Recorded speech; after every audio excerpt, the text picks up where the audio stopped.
88,000 ऋषि यज्ञ कर रहे थे।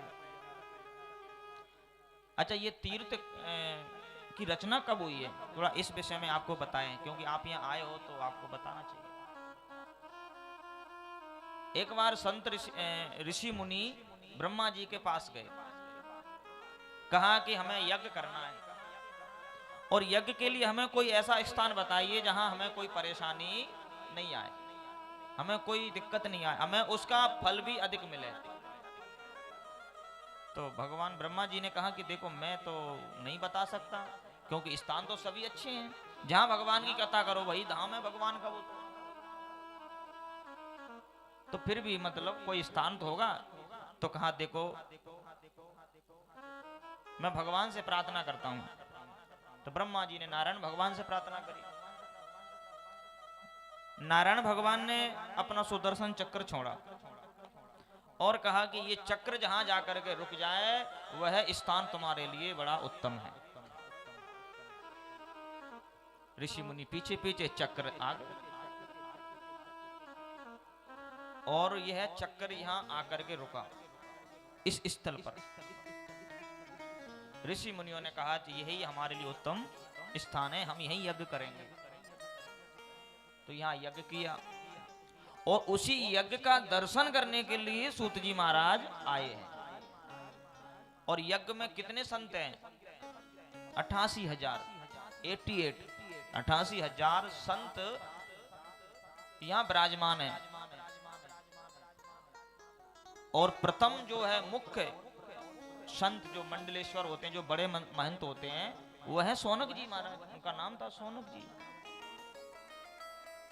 तो जैसे कहा कि महाराज सूत जी आए हैं, तो सौनक जी बड़े प्रसन्न हो गए कि सूत जी महाराज अचानक बिन बुलाए, जबकि कथा के लिए आमंत्रण नहीं दिया जाता। शास्त्र में लिखा है सूत जी को आमंत्रण नहीं दिया था।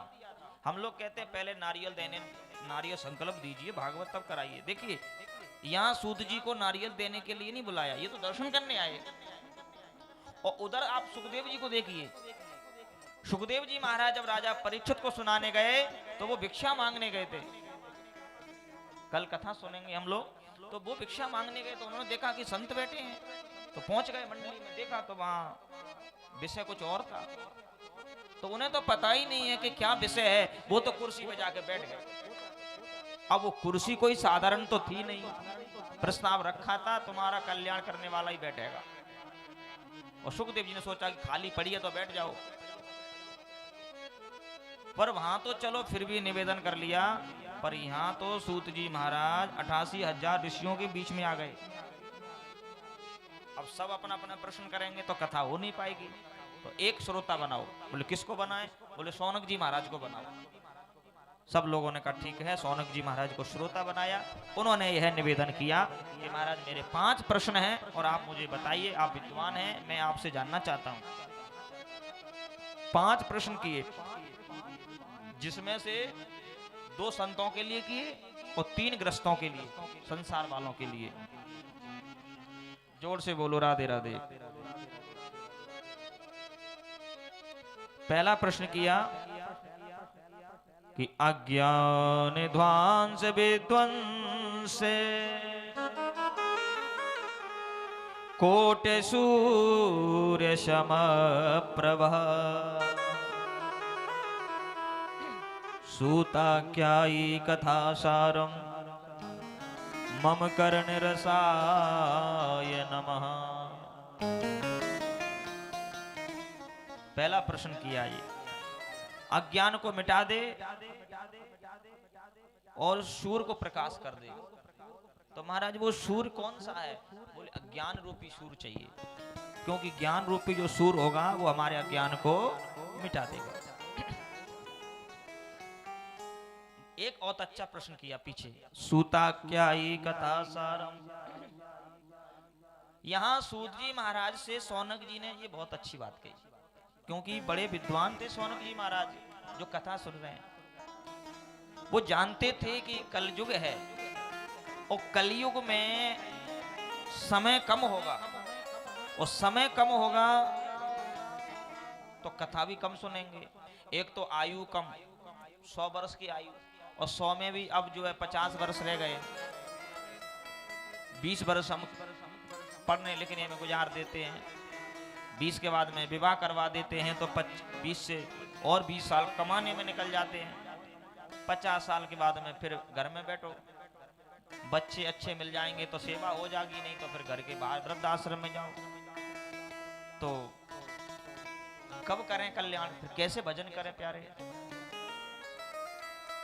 तो सुताख्यायी कथा सारम,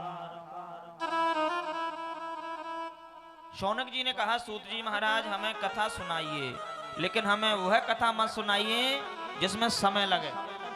तो फिर बोले हमें कथा का सार सुनाइए, मेन चीजें कथा सारम, और सार भी शॉर्ट वाला मीठा होना चाहिए। मम कर्ण रसाय नमः, कानों को मीठा लगना चाहिए।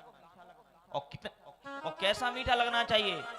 जैसे एक चुगलखोर को चुगली मीठी लगती है सुनने में, ऐसी भगवान की कथा लगनी चाहिए। जैसे एक निंदा करने वाला जब निंदा करता है तो सुनने वाले को ज्यादा आनंद आता है, करने वाले को कम आएगा, लेकिन सुनने वाले को ज्यादा आएगा।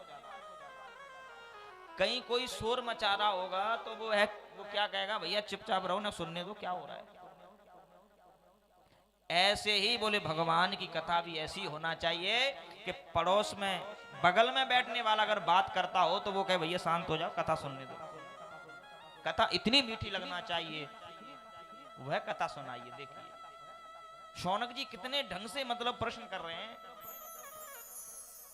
और वही सूत जी महाराज सुना रहे हैं। भक्ति ज्ञान विरागाप्तो विवेको वर्धते महान।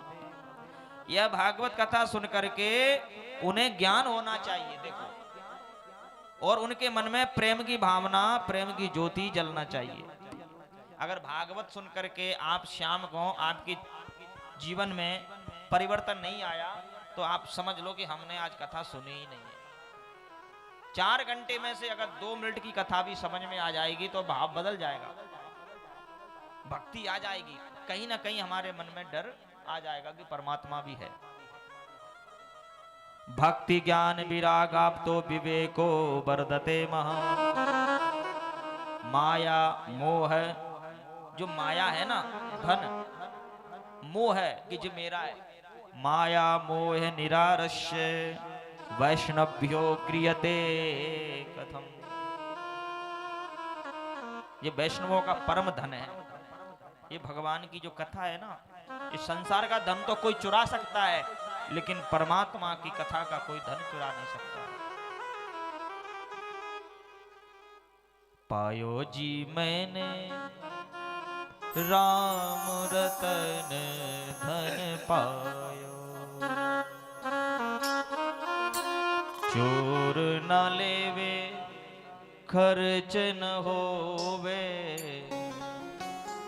दिन दिन बढ़त समायो। पायो जी मैंने राम रतन धन पायो जी मैंने राम रतन धन